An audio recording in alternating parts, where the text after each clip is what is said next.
Welcome to Shoot First, Ask Questions Later. I am joined by my friend and colleague, Rabbi Oran Zweiter.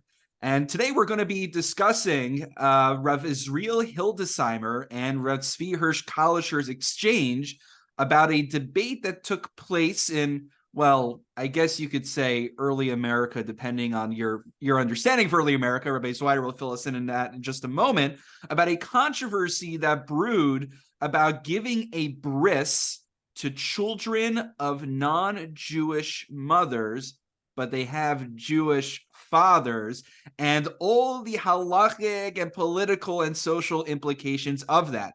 So definitely a very exciting topic. But before we jump in, let us just get to know our guest, Rabbi Zweiter, who's with us. So Rabbi Oran Zweiter is the Assistant Coordinator of Judaic Studies at the Bicultural Hebrew Academy Upper School in Stamford, Connecticut. He has worked in a number of schools and shuls prior to this. He holds a master's in Talmud from the Bernard Revel Graduate School of Jewish Studies, and so far has completed coursework towards a PhD in American Jewish history. He has published articles on halacha and rabbinics in America. In particular, I should give a shout out to your YU Torah page, in which you have a series on Chuvos in, again, you'll tell me if early America is the right way to phrase this, early-ish for Jews at least.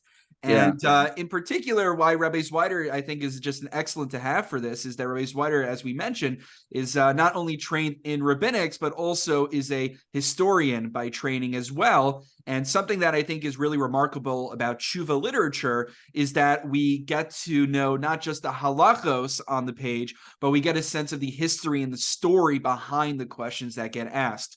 So without any further ado, Rabbi Zweiter, I give the mic over to you. Can you tell us why you chose this topic and what we have to know? All right. So, well, first of all, thank you so much, Rabbi Kurtz, for having me. It's a real pleasure, and looking forward to discussing this with you. So, yeah, as you mentioned, one of my real interests is halacha. Particularly in, as you correctly pointed out, quote unquote, early American Jewish history. That's obviously a relative term. The way I sort of define it, and I think this is, how many also kind of see it, is that it's prior to the kind of mass immigration of Eastern Europeans to this country, which brought many more rabbis and many more capable rabbinic decisors with that wave of immigration. So question is, what was going on here prior to that? We know that there were many Jews here prior to the late 19th century when those rabbis and those that mass immigration started coming over. So that's really where a lot of my interest lies, which brings us to today's topic. So I guess we'll jump in. And one of the rabbis, the first, just to give a little bit of background, the first ordained rabbi to come to this country came in 1840. His name was Rabbi Abraham Rice.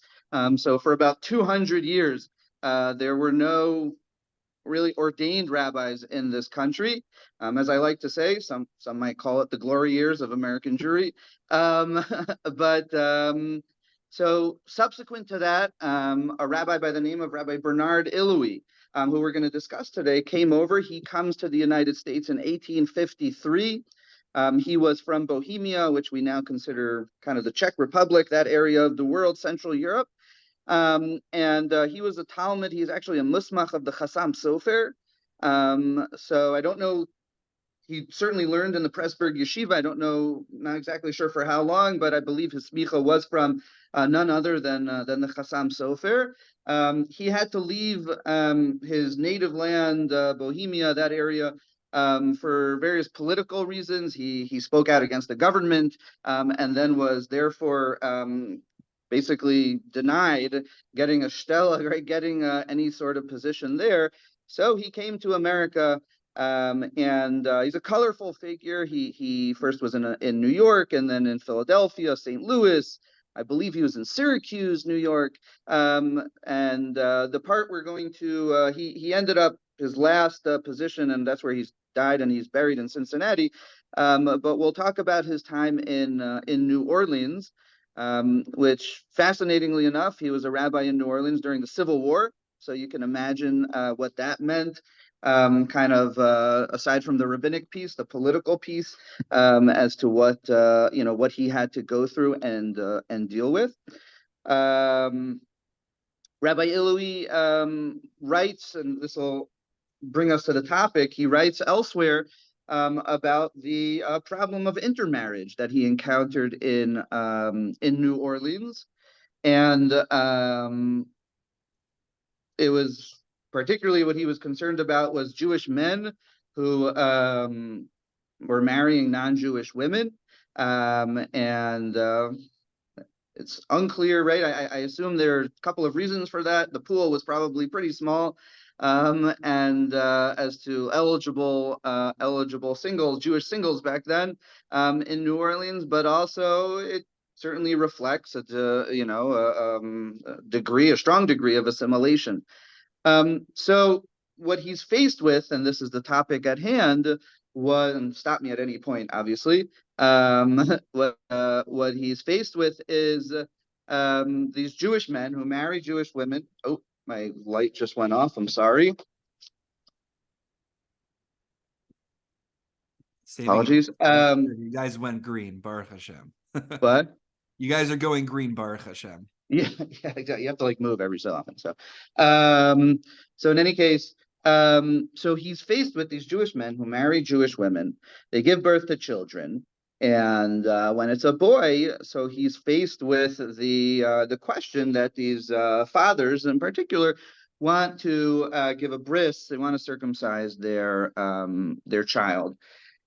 He doesn't really give the reason for that. Presumably, it was some connection that they wanted to maintain to their their original faith. They weren't particularly devout and from people, but they wanted to give a bris to their children. That's kind of funny because sometimes, I mean, again, I'm speaking only anecdotally. Yeah. Many people who I meet who are not as observant, bris is one of those things that they would sooner not want to have their child. Right. So that's right. So an interesting question, which I don't know the answer to, was, might be the prevalence of circumcision in general back then. I don't know, what that might have meant for those little boys. So interestingly enough, there were 3 Moalim practicing in New Orleans at the time. And Rabbi Ilui basically issued the following psak. He said that, number one, it is forbidden to circumcise, to give a bris to these little boys. Number two is, he said that any mohel that basically, he says that the mohalim have to abide by his psak, that they are not allowed, right? So it wasn't just to the families, but the mohalim themselves are not allowed to practice that. They're not allowed to perform the circumcision, the bris. And basically, thirdly, any mohel that does not abide by his psak is disqualified from doing Mila in the future. So there were 3 mohalim, two listened to him, and one fellow by the name of Goldenberg was his last name. Good Jewish name, right? You would trust a mohel named Goldenberg, right? So so he did not abide by he did not abide by Rabbi Ilui's psak. The tshuva is not like a classic tshuva that's written. Rabbi Ilui doesn't have a book of shilos and tshuvos, although there was a posthumously printed like a volume of his writings, which is, like all good things in the world, available on HebrewBooks.org. But his tshuva basically was printed in a couple of newspapers at the time, in Jewish American newspapers.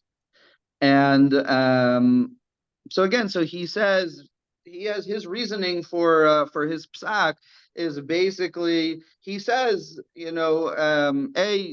it's if you're going to give a mila to these boys, so then you're basically people are going to think that they're Jewish. right? But they will not have gone through a full gerus, right? They won't do tefillah later on, presumably. And so people are going to get confused, and they're going to end up marrying Jewish women under the premise that the false premise that they're Jewish. So he was concerned about that. Number two, he says it's obviously a bracha levatala if you're going to perform a milah on them.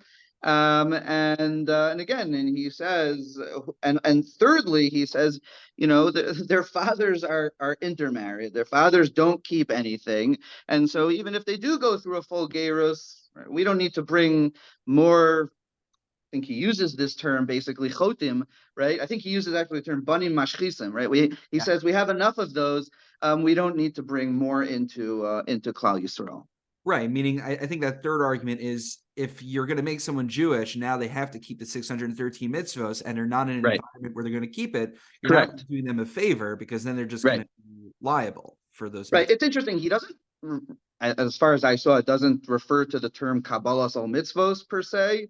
Which obviously is a very touchy and juicy topic in and of itself. But he says even if they were to go through the full gerus, you're not doing them any favors, exactly as you said. So would you say these three arguments are more of a halachic argument or of a policy hashkafic kind of argument? I mean, listen, I would say that the bracha levatala, I mean, it's a pretty simple argument, right? That's clearly a halachic argument. I don't know, right? It's hard to know where to draw the line between those two areas sometimes. The first one, which is basically his main argument, which is that he doesn't want people to confuse these children later on with as being fully Jewish. I think it's a very valid argument in the sense of, he's afraid it's a halachic slippery slope, but I think a very very relevant one, right? That could be very harmful in the future. So yeah, and it doesn't seem to surprise me that Rav Hillel takes this more makbid, this hardline stance on the matter. I think you mentioned at the beginning that he was a musmach of the Chassam Sofer. So, we're talking about Hungarian Judaism, which were known to be hardliners in defense of the tradition. The Chassam Sofer is kind of the quintessential example of that. And also you mentioned he spoke his mind, which so this isn't the first time he spoke his mind and took a hardline stance. I mean, one of his kind of main objectives in America was is this battle against reform, and he has quite a few writings about that. Right, you just mentioned that in the I know you gave me this newspaper. Which I think you're getting to at some point in the Jewish Messenger, which I found very interesting. That if you could speak more about that, because apparently this debate takes place in a newspaper, which is such a funny thing to me, because when you think about it, when I read like the Jewish Link or the Jewish Press, these papers, like there might be letters to the editor, like, you said something nicer about Israel, more against Hamas or something like that, but usually don't have like halachic policy debates playing in the pages of a typical Jewish. I mean, those are more ad-based papers, maybe. So maybe that's the difference. I'm not sure. Well, so the truth is, it's a good question you're asking. It's not so unusual for early America to have these really substantive debates going on in the press. So like I mentioned, Rabbi Ilui doesn't have a book of Shalos and Chuvos, and neither did some of the other rabbis that were answering questions here in America. So for example, this, who I mentioned, in passing before, Rabbi Rice, the first, musmach, the first ordained rabbi to come here. He also, many of his writings, or we have them from newspapers, from various periodicals. We don't have them from books of Shalos and Tshuva, so it wasn't so uncommon in early, quote unquote, early American Jewish history to find these writings and these debates in the press. Right. Maybe my framework should be, it's less the Jewish Link, it's more the Times of Israel blog page. That's Or to give more of a modern day, maybe parallel, it might be, they didn't have the traditions and the hakiras of the world, so maybe, this is what they had, so this is what they, it was more of like a periodical. Certainly, well, these weren't dailies that came out, oh, they I see. maybe came out once a month or so. So, This they wasn't like, that's what they you printed could a lot. rely on it to be in the back of shul every single Shabbos, so you could read during No, the rabbi's no, sermon, right? exactly. Um, but maybe I know we're talking about the newspaper. Could you summarize just what exactly was this debate that took place in the pages of the Jewish Messenger?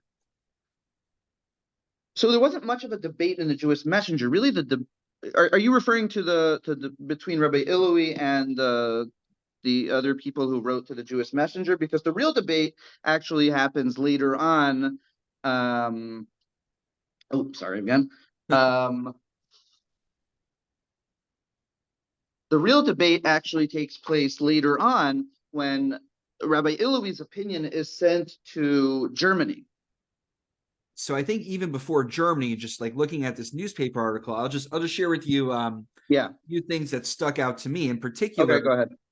So there's a gentleman, H.I. Almoni, who summarized is like Plony Yeah, Almoni, something on that. I assume so. Yes. Yeah, so he writes this article summarizing what happened, and Yeah. then he takes issue with Dr. Illoway. He calls him Dr. Illoway, which is Yeah. also Yeah. interesting, with Rabbi Dr. Illoway's position.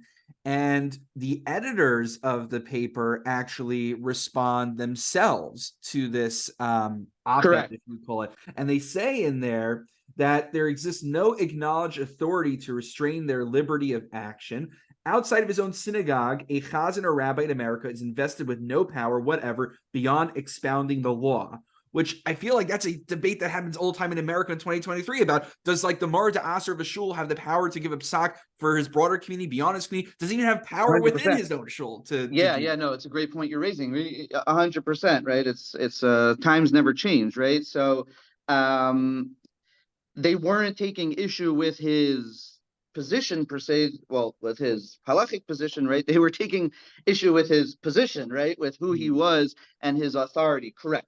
So they said, okay, great, that's your opinion, basically, but that's where it ends, right?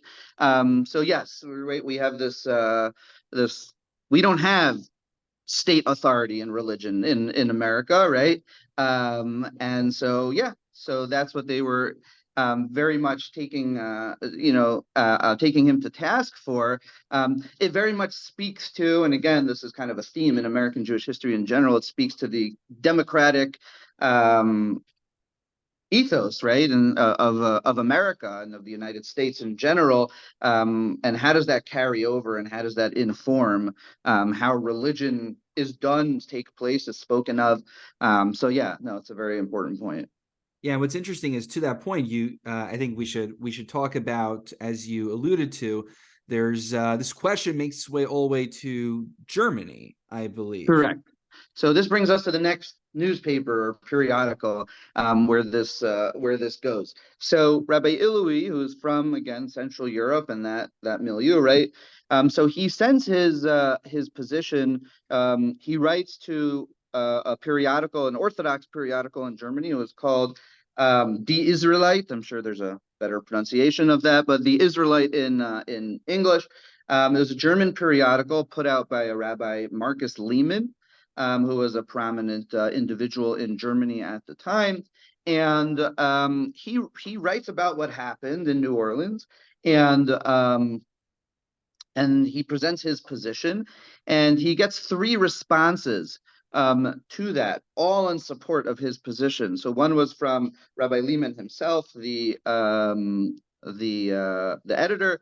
One was from, I'm forgetting the name of the second rabbi, but he was a rabbi, I think, in Dusseldorf. And the third one, which is the most well-known one, is from Rabbi Azriel Hildesheimer, who's in Berlin. He's the founder of the rabbinical seminary of the Beis Midrash LaRabbanim in Berlin, and highly regarded, not just now, but certainly at the time. And they're all in support of Rabbi Ilui's position. So from a historical, we'll get to the kind of the Rashi Prakim, right? We'll get to the main halachic debate and exchange that takes place as subsequent to this. But this in and of itself is very, very significant, because what happens with Rabbi Iloui's psak is that from a historical point of view, it's really the first psak that comes from America and really gets traction in, or beyond America, right, in Europe. Up until then, and this is part of what I try to figure out and work on, is, well, what did Rabbanim and communities outside of America, right, in the Alterheim, what did they think about what was going on religiously in America? How seriously did they take it? So what makes this so significant is that here you have a rabbi from America dealing with an American reality, writing a psak from America, right, in the American press, and the Rabbanim, right, amongst them, Rabbi Azriel Hildesheimer, the posek of German Jewry, is taking it seriously. Wow. And so that's what makes this psak so, and this issue, this whole subject, so significant from a historical point of view. If I feel like that was like an important detail they missed in the Frisco Kid. Yeah, I think it was that was it a Mel Brooks movie or something, which was, if you didn't see Yeah. I don't know if you should see it, but it's on that premise of them, the basically the guy who's like the lowest tier rabbi in the seminary. He's a jokester, like, we'll send that guy over to America. So I Right. always wanted to see the sequel if you had to send any shilas back to the yeshiva in Europe. But this is basically what you're Right. discussing. It's like fascinating. Like, nowadays on the internet, or we could ask any rabbi, any gadol in the world, Correct. get an answer to it. But this is fascinating to see how American rabbis, had to defer and sometimes send letters across the sea and get answers to rabbis who, only in an abstract sense understood what was happening in America. Correct. So let's get the Rashi program. Let's get the overview. What were the responses? Who agreed? Who disagreed? What were their? So this turns into, this turns in, right. So it's originally printed in, well, not originally, the European piece of this is originally printed in the Israelite, and then it makes its way to. There are two chuvos in Shut Rabbi Azriel, right, which are the chuvos of Rabbi Azriel Hildesheimer. And basically the two chuvos are an exchange between Rabbi Azriel Hildesheimer, as we mentioned, right, he's the posek of German Jewry, lives in Berlin. He's the head of the rabbinical seminary there. A lot to say about him, but we'll save it for another time. It's an exchange between him and Rav Tzvi Hirsch Kalischer. Rav Tzvi Hirsch Kalischer was also a very prominent Rav. He's mostly known nowadays as kind of being this proto-Zionist, this pre-Herzl advocate for the return to Zion, to Eretz Yisrael. He wrote a famous book called Drishas Zion on the topic. He was advocating for bringing korbanos nowadays and all kinds of interesting ideas. But aside from that, he was also a very well-known and prominent Rav. He wrote Perushim on Shulchan Aruch and other things. So he reads in the Israelite Rav Azriel Hildesheimer's response and his support of Rabbi Iloui, and so he responds to that, taking them to task and basically disagreeing with their position. So we'll start with Rabbi Kalischer, because that's basically Rav Azriel Hildesheimer agreed with Rabbi Iloui, so there's not much more to say on that. But the interesting part over here is, well, where did Rav Kalischer disagree with Rabbi Iloui's point? So again, just to give some of the main ideas, Rabbi Iloui said he was concerned that there would be of circumcising, right, of giving a bris to these children. Rav Kalischer says, and I'll quote for you a few words. He says, "Delo chatas hi rak mitzvah lemulam." Right? He says it's not a sin to give them a bris, but it's actually a mitzvah to give them a bris. I underlined that one also. Yeah, when I saw, I'm like, whoa, that's exactly that's right. So response. where in the world is that coming from, right? To give a bris to a halakhically non-Jewish child, why would that be a mitzvah? So he brings rayas. He says that Number one, he says, anytime a non-Jew wants to be circumcised, so halacha would dictate, he says, he brings this from Shulchan Aruch, and he brings this from the Rambam, that it's actually a mitzvah that we can go ahead and give them the bris. So that he says, I'm sorry about this. So he says that it's a mitzvah actually, and not only that, but part of perhaps the mitzvah, he says this is very universal, I guess, view of Judaism. He says everyone is created by HaKadosh Baruch Hu. We're all children to HaKadosh Baruch Hu. If only all of us served Hashem in the same way and got closer to him. So yeah, let's bring them into this. Maybe it's not the bris of Avraham Avinu, but it's some way of bringing all of humanity, if you will, closer to HaKadosh Baruch Hu. It's a very interesting take, and certainly reflects a much more universal take on I guess, Judaism and the world, right? So that's one of his points. Is it very universalist, or is he just wants to turn everyone into Jews, which could be seen as very particular? So right. So that's possible because part of Rav Azriel's response is, no, we don't really want Gerim. Right? He says, right, it's like as if Rav Kalischer is saying, yeah, let's, like, if somebody wants to take one of the steps towards Gerus, like, why are we going to discourage them? And Rav Azriel's like, no, we do discourage them, right? We don't want, right? Kashim Gerim LeYisrael, etc., quoting all these Gemaras, Rav Azriel does. And so that's part of the point on which they differ. Right. And so Azriel Hildesheimer, even though he's German Jewry, I guess, would you agree that because they were on the forefront of confronting the Reform movement, they felt more of a need to draw a line, whereas I'm not sure. It's possible. I'm not an expert in Rav Azriel's Piskei Halacha, so I can't speak more broadly as to his positions, but it's definitely, what you're suggesting may be true 100%. Right. Just to get back to Rav Kalischer's position for a couple of points. So he says, we shouldn't reject the father. The father's coming towards us. Yes, he intermarried. Yes, he did, this terrible thing. But at the end of the day, he wants to give a bris to his child.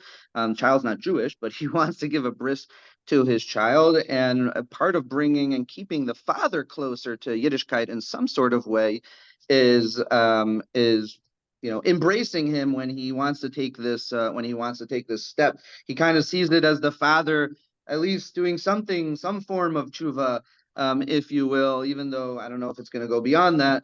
But the father wants to maintain some sort of connection. It's not necessarily of the child, but of the father over here towards Judaism. So we should embrace the father when he comes to ask us to do this, and we shouldn't reject him. Fascinating. So it's like not, we've been focusing on the nature of the child, but it's almost like the child is like this heichi timsa. He's like this means for the father to maintain his observance. But is it right to put the child through that? If it's all about his father, that's an interesting, I think, ethical consideration. Correct. Yeah. So he says, this is a way of bringing the father closer. And again, so Rav Azriel, basically saying, what is the father, what do we it's not the father doing tshuva, he intermarried, right? But one point which I do want to raise, I don't know how much time we have left, but in terms of Rav Kalischer's Rav Kalischer's argument over here is he raises this concept called Zera Kodesh, which is a very touchy, controversial, concept in general, where he says, it's not like we're even if you were to argue that we shouldn't circumcise a non-Jewish child, but that's with both parents are non-Jewish. Here you have this child whose father is Jewish. There's something holy about this child, even if he's not halakhically, doesn't quite meet the criteria of what it means to be a Jew, but there's something in him, right? There's what he calls Zera Kodesh, and he brings these rayas from the Gemara, which talks about Ezra when they came back to Eretz Yisrael, etc.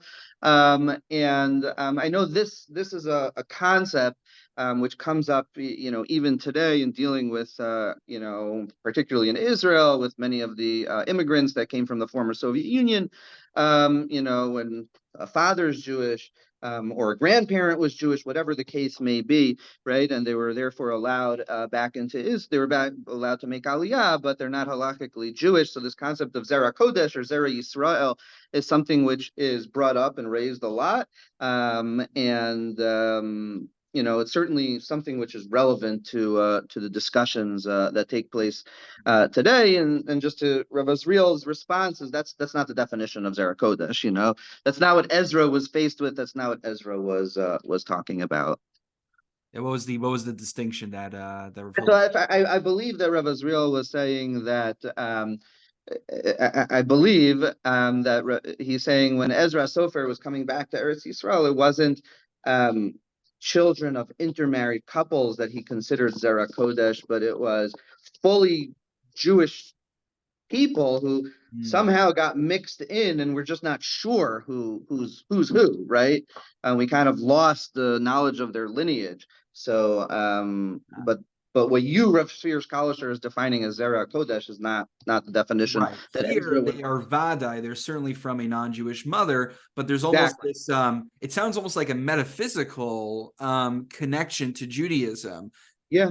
Even if not purely halachic. And if I'm not mistaken, I think different Batei Dinim, when they're vetting people who are applying for conversion, they are on this basis much more amenable to someone who has, at least a Jewish father, rather than just coming more out of the blue.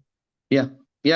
Wow, fascinating. And I know this is like naturally a very we're talking about this in more abstract terms. It's naturally a very sensitive topic. Yeah, definitely. Definitely requires its own analysis on its own. But so this is fascinating. So like a whole discussion with Rev Hildesheimer in America, a debate within his own community about disqualifying a mohel who's giving a bris to children who are not really Jewish and are not really converting. And even if they are converting, they're not really going to keep the mitzvos. And this winds up becoming a debate in Europe, in Germany as well.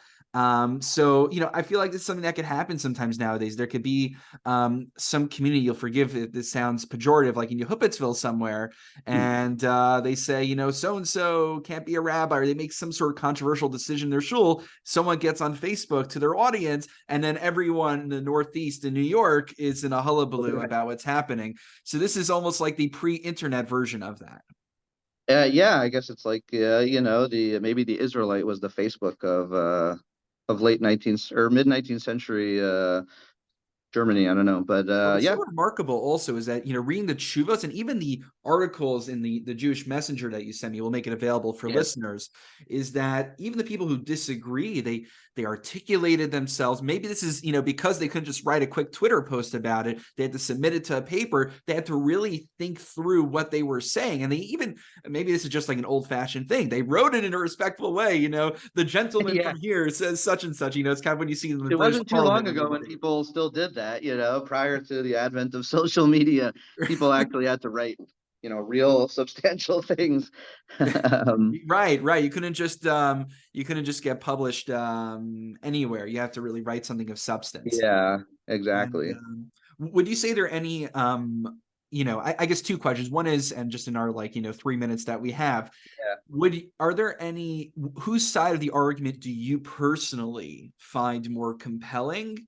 And question number two, what would you say are some of the implications for discourse nowadays? I know we already touched on that, but for any unanswered questions or applications. The first question, I don't know, maybe I'll take the cop out, but to take a position between Rav Azriel Hildesheimer and Hirsch Kalischer is a little bit maybe pretentious of me, but I don't know, and again, it might have to do with the realities that each one of them was facing, like that you were hinting to before, and they really, it does reflect in a way. Certainly, Rav Kalischer is very clearly, advocating some more, universal slash just welcoming form of Judaism. That's clearly what he's advocating for. I'm not saying by any stretch that Rav Azriel Hildesheimer was not that type of person. And again, I'm not familiar with the whole breadth of his writing to comment on that. But again, I mean, these are the debates. I mean, this, I guess, brings us into the second question, right?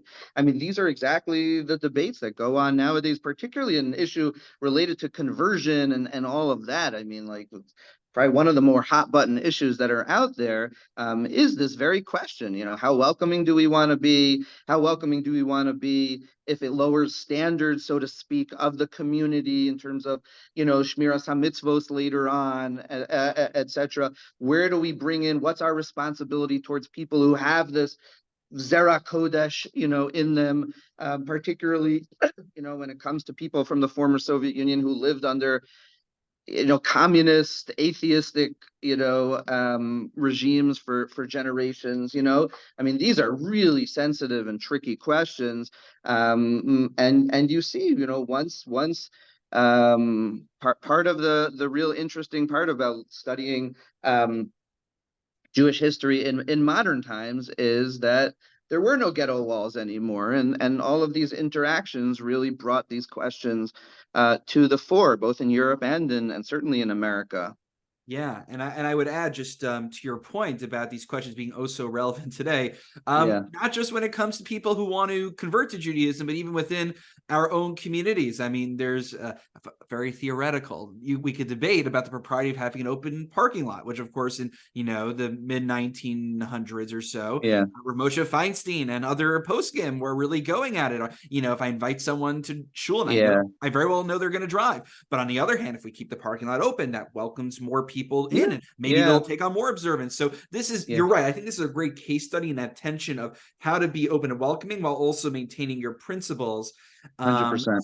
So Rabbi Zweiter, I really want to thank you for your time and for your real expertise that you bring to this. It's such a fascinating way to study Shalos and Tshuvos with the halachic considerations, the historical background. And to our listeners, Rabbi Zweiter has a series on Tshuvos in early America. Still a work in progress, but Still a work yeah, in progress, there's a but go bunch on of them YU up there. Torah. Yeah. And where else Thank can you. people find your work? Where should people be looking? There's a couple of articles if they Google, you know, my name, they should come up. A couple of articles that a few articles that I've written, yeah, you know, these are subjects that fascinate me. So I really thank you for the opportunity to be able to share some of this with you and your audience.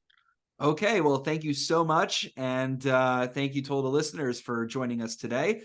All right, thank Until you. next time, Rabbi Zweiter. All Shkoyach. right, be well. Take care. Bye bye. Thank you. Take care.